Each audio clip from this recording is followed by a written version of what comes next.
Hello students, इस video में हम लोग देखने वाले हैं यूज़ ऑफ हैव टू और हैज़ टू। हैव टू और हैज़ टू से रिलेटेड इसमें कुछ ऐसे सेंटेंसेस देखेंगे जो कि डेली लाइफ में इस्तेमाल किए जाते हैं। तो हैव टू और हैज़ टू का इस्तेमाल कहाँ किया जाता है, यानी कोई क्रिया करनी पड़ती है, यानी कंपल्सन है, ठीक, कि कोई क्रिया करनी पड़ती है या करनी है, ठीक, ऐसा अर्थ व्यक्त करने के लिए हम हैव टू या हैज़ टू का प्रयोग करते हैं। यानी कोई भी काम हमको करना पड़ता है या करना है, ठीक, ये कंपल्सन है, मजबूरी है। तो यहाँ पास जो है हैव टू या हैज़ टू का इस्तेमाल करेंगे और हैव टू या हैज़ टू की जगह के साथ वर्ब की फर्स्ट फॉर्म आती है। कौन सी आएगी? तो वर्ब की फर्स्ट फॉर्म आएगी हैव टू या हैज़ टू के साथ, सिंपल। और हैव टू का इस्तेमाल कहाँ करेंगे और हैज़ टू का इस्तेमाल कहाँ करेंगे? आप तो जानते ही होंगे कि हैज़ का कहाँ इस्तेमाल करते हैं और हैव का कहाँ इस्तेमाल करते हैं, ठीक। सिंगुलर के साथ हैज़ का इस्तेमाल ही, सी, इट, इसके साथ भी हैज़ का इस्तेमाल करते हैं। आई के साथ और यू के साथ हैव का और प्लूरल के साथ हैव का इस्तेमाल करते हैं, ठीक। ये बेसिक नॉलेज है। तो हम सबसे पहला सेंटेंस देखेंगे क्या है कि कुछ भी काम करने से पहले मुझे उसकी अनुमति लेनी पड़ती है। तो मुझे उसकी अनुमति लेनी पड़ती है, सबसे पहले इसका बनाएंगे। तो I have to, I have to take, I have to take his permission, his permission. कुछ भी करने से पहले, before doing anything, before doing anything, कुछ भी करने से पहले मुझे उसकी अनुमति लेनी पड़ती है। I have to take his permission before doing anything. मुझे वहां प्रतिदिन पैदल जाना पड़ता है। तो I have to go there on foot, पैदल, on foot, कब? प्रतिदिन, every day। तो मुझे वहां प्रतिदिन पैदल जाना पड़ता है। I have to go there on foot every day। मुझे बाजार जाना है, मुझे बाजार जाना है। I have to go to market, go to market। मुझे बाजार जाना है या मुझे बाजार जाना पड़ता है, तो I have to go to market. मुझे कल उससे मिलना है। I have to meet him, कब? कल, यानी टुमारो। मुझे कल उससे मिलना है। I have to meet him tomorrow. मुझे कल फिर डॉक्टर के यहाँ जाना है। I have to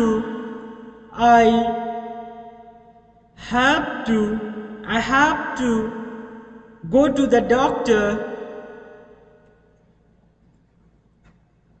doctor again. मुझे कल फिर डॉक्टर के यहाँ जाना है। I have to go to the doctor again tomorrow.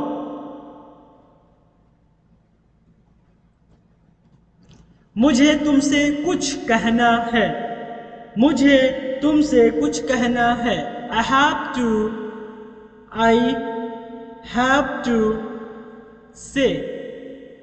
Have to say something to you,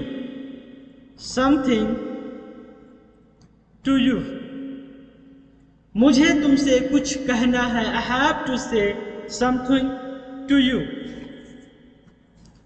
अगला रूल क्या कह रहा है कि हैव टू या हैज टू से करना ही है, यह भी अर्थ व्यक्त होता है। यानी कोई भी काम हमको करना ही है, ठीक, तो करना पड़ता है या करना ही है। तो ऐसे जगह पर हम हैव टू या हैज टू का इस्तेमाल करेंगे।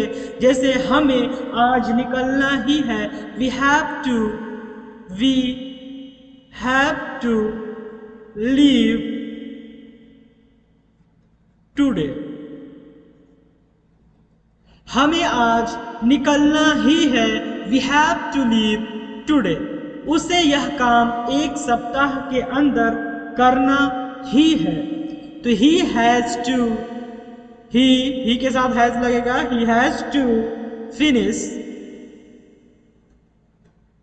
फिनिश दिस वर्क, यह काम, finish this work, he has to finish this work within 1 week, within 1 week. उसे यह काम एक सप्ताह के अंदर समाप्त करना ही है। He has to finish this work within 1 week. अब आगे देखेंगे यूज ऑफ हैड टू, यानी करनी थी, यानी कोई भी क्रिया करनी थी अथवा करनी पड़ी, यानी इन पास्ट में। ठीक, तो कोई भी क्रिया करनी थी या करनी पड़ी, यह अर्थ व्यक्त करने के लिए हैड टू का प्रयोग किया जाता है। हैड टू के साथ वर्ब की फर्स्ट फॉर्म आएगी। हम जानते हैं अगर टू होगा तो टू के बाद वर्ब की फर्स्ट फॉर्म आएगी, तो हैड टू के साथ वर्ब की फर्स्ट फॉर्म आता है। ठीक, तो हम देखेंगे मुझे पैदल जाना था, मुझे पैदल जाना था, तो I had to go on foot, go on foot. ठीक, मुझे पैदल जाना था या मुझे पैदल जाना पड़ा, सेम इसका भी बनेगा I had to go on foot,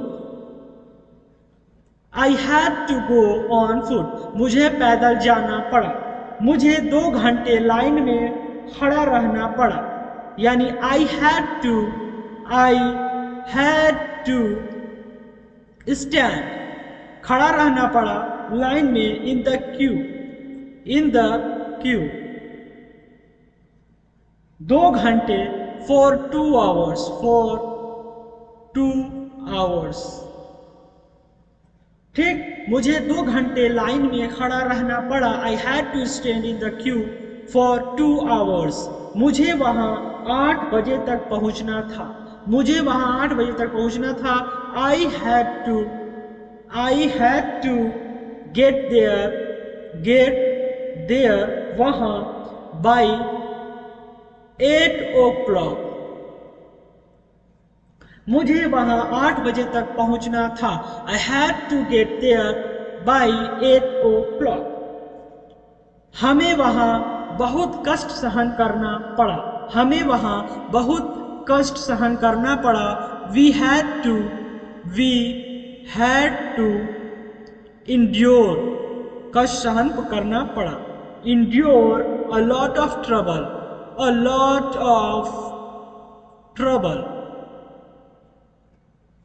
a lot of trouble there। वह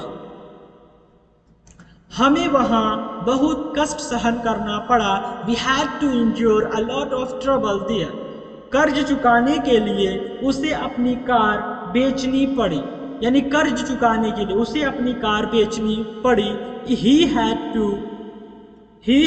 to sell his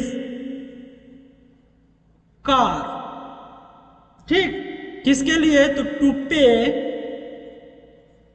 the loan, कर्ज चुकाने के लिए उसे अपनी कार बेचनी पड़ी। He had to sell his car to pay the loan। मुझे कल जाना था, I had to go yesterday। मुझे कल जाना था, I had to go yesterday। मुझे बहुत देर तक इंतजार करना पड़ा, यानी मुझे बहुत देर तक इंतजार करना पड़ा। I had to wait long। मुझे बहुत देर तक इंतजार करना पड़ा, I had to wait long। उन्हें अंत में शरण जाना पड़ा, यानी सरेंडर होना पड़ा, यानी they had to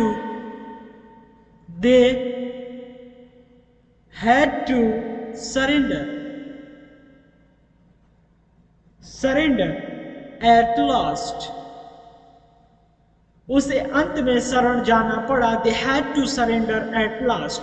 उसे नौकरी छोड़नी पड़ी, यानी she had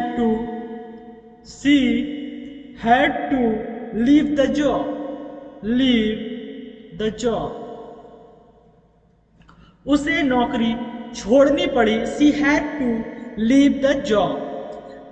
ऐसे वाक्यों का निगेटिव सेंटेंस दो तरह से बनाया जाता है। पहला तरीका हम देखेंगे कि इन्फिनेटिव से पहले नॉट का प्रयोग करके इसका निगेटिव सेंटेंस बनाया जाता है। इन्फिनेटिव किसको कहते हैं? इन्फिनेटिव एक बार फिर से देख लेते हैं, पिछली वीडियो में हमने बताया है, फिर भी यहाँ थोड़ा सा देखेंगे।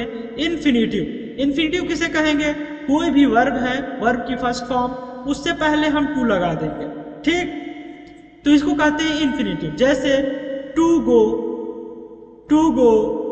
टू रीड, ठीक, टू वॉच, ठीक। किसी भी वर्ब से पहले, वर्ब की फर्स्ट फॉर्म से पहले टू लगा देंगे तो इसको इन्फिनेटिव कहते हैं। तो यहाँ क्या कह रहा है कि इन्फिनेटिव से पहले नॉट का प्रयोग करते हैं, ठीक। अगर निगेटिव होएगा तब, जैसे मुझे अंग्रेजी नहीं पढ़ना पड़ता है। क्या है? मुझे अंग्रेजी नहीं पढ़ना पड़ता है। तो इसका किस तरह से निगेटिव बनाएंगे? तो आई हैव। अगर मुझे अंग्रेजी पढ़ना पड़ता है तो हम क्या बोलते हैं? I have to read English. अगर बोला मुझे अंग्रेजी नहीं पढ़ना पड़ता है तो I have not to read English, not to read English. I have not to read English. देखो ये है इन्फिनेटिव। क्या है? इन्फिनेटिव। तो इन्फिनेटिव से पहले नॉट का प्रयोग करते हैं। तो I have not to read English, मुझे इंग्लिश नहीं पढ़ना पड़ता है। दूसरा तरीका क्या कर रहा है? Does not, do not, did not का प्रयोग करके भी इन निगेटिव बनाया जाता है। लेकिन यहाँ पास हैव प्लस इन्फिनेटिव के द्वारा, यानी हैव प्लस इन्फिनेटिव, ठीक, इसके द्वारा भी इसका निगेटिव बना सकते हैं। लेकिन कभी भी यहाँ हैज का प्रयोग नहीं होगा, ना है हैड का। यानी हमेशा यहाँ जो है डू डज डिड का प्रयोग कर देंगे तो हमेशा क्या आएगा? हैव ही आएगा, हमेशा हैव आएगा। हैज और हैड नहीं आएगा किसी भी केस में, ठीक। हमेशा क्या आएगा? हैव आएगा। कब? जब डू डज डिड के द्वारा अगर इसका निगेटिव बनाएंगे तो। एग्जाम्पल से देखेंगे, जैसे मुझे अंग्रेजी नहीं पढ़ना पड़ता है, इसका क्या होगा? तो I do not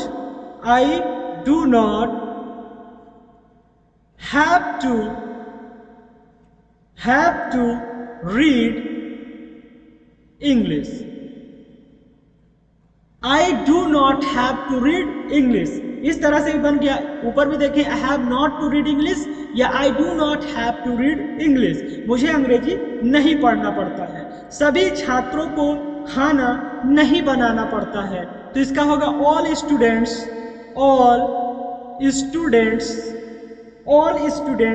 have not to make food. All students have not to make food, या इसी को हम दूसरे तरीके से भी बना सकते हैं, ठीक। All students do not have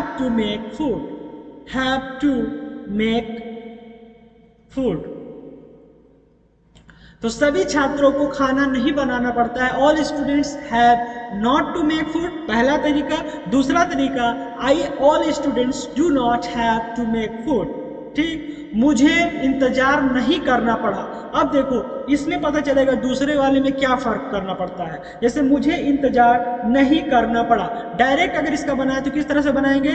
तो आई हैड नॉट टू, पहले तरीके से नॉट टू वेट, इस तरीके से बन जाएगा। या इसी को ये भी बना सकते हैं, आई डिड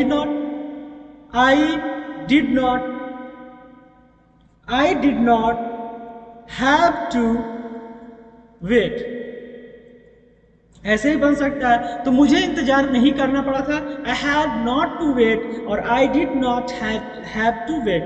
यानी हमेशा यहाँ हैव का ही, अगर डिड नॉट का यूज होगा, चाहे डू नॉट का यूज होगा, चाहे डज नॉट का यूज होगा, तो यहाँ हमेशा हैव आएगा, ठीक। तो मुझे इंतजार नहीं करना पड़ा था, I had not to wait, या I didn't have to wait, ठीक। तो इस तरह से आप भी बोल का प्रैक्टिस करिए। एक सेंटेंस ही की तरह कई सेंटेंस आप अपने से बनाइए, जिससे आपकी स्पीकिंग स्किल थोड़ी सी बेहतर हो, ठीक। तो इस वीडियो में इतना ही, मिलते हैं नेक्स्ट वीडियो में।